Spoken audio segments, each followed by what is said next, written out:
Problemas com pragas, doenças, plantas daninhas. Que merda, hein?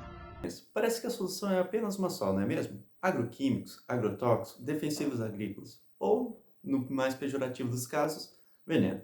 Mas não é bem por aí.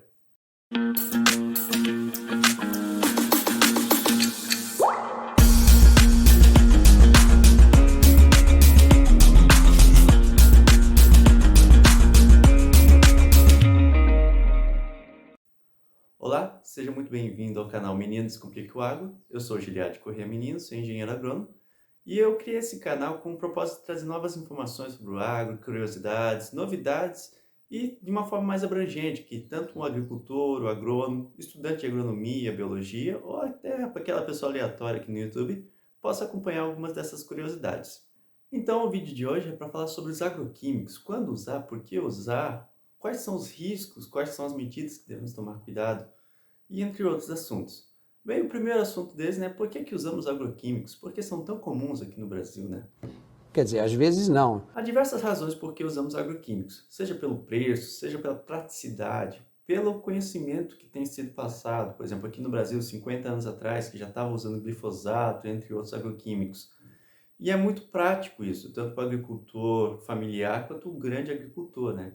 O preço e a efetividade, você tem certeza do que você está aplicando ali vai ser efetivo no que você precisa. Mas não é bem por aí que é a única opção que temos no mercado. Vamos ver, por exemplo, sobre a questão do controle biológico, rotação de cultura, manejo físico, manejo químico, cobertura de solo, são outras alternativas que podem te ajudar numa doença, pode te ajudar numa planta daninha ou em umas pragas. Quando pensamos sobre pragas, qual que é o maior medo que temos com o uso de agroquímicos? Primeiro, que muitos agroquímicos eles são de amplo espectro, ou seja, eles não têm um inseto específico que eles vão atingir. Talvez eles atacam uma família desses insetos. É muito caro os que são muito específicos. E com isso você pode acabar afetando outros insetos que são de interesse. Por exemplo, abelhas.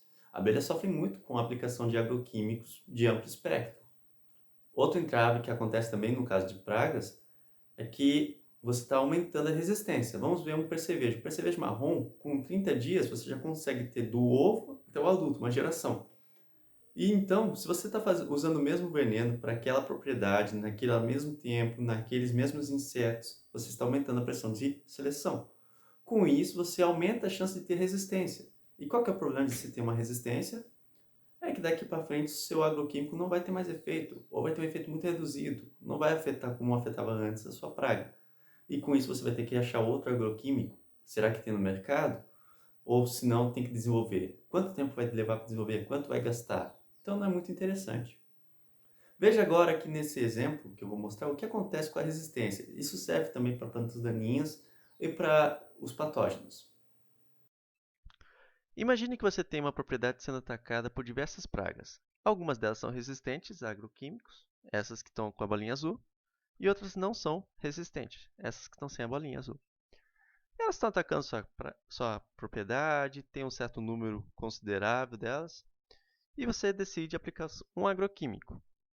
Muitas pessoas falaram que esse agroquímico é bom, tem sido efetivo, e realmente ele está sendo efetivo para essas que não são resistentes. O que acontece de fato aqui? A maior parte das suscetíveis, elas vão acabar morrendo, em torno de 70% a 80% ou até mais, dependendo da efetividade da aplicação. Quem que sobra na propriedade? As resistentes, que elas vão ser muito pouco afetadas. E o que vai acontecer no próximo ano?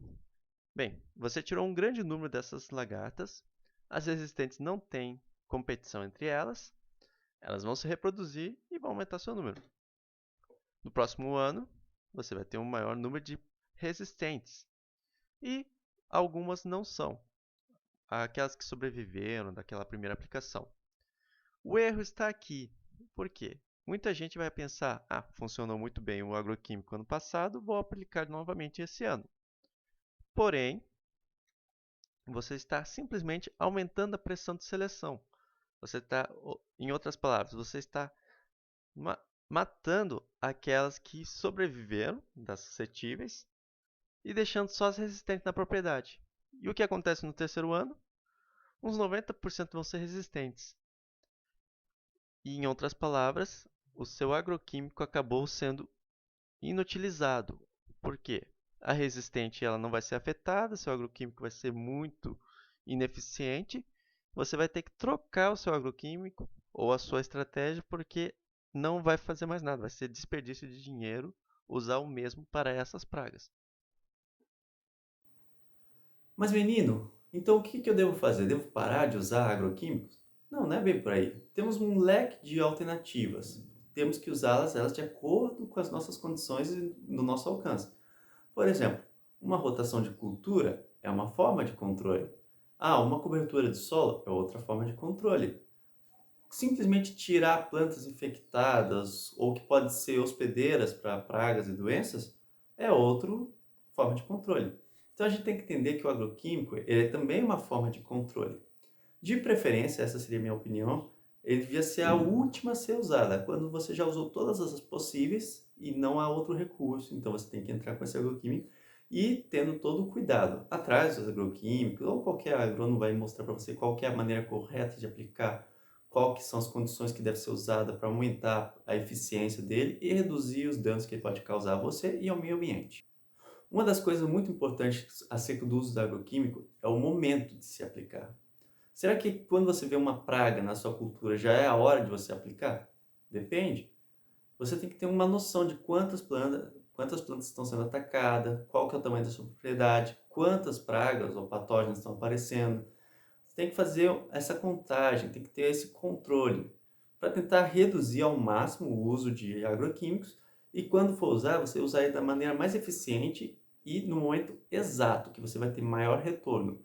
Tudo isso é um estudo, leva tempo. Como assim um estudo? Você já tem que colocar isso na sua propriedade, acompanhar com um agrônomo e aos poucos preparando para se adaptar. Não vai abandonar totalmente o agroquímico, mas também vai tentar reduzir o máximo possível que usar.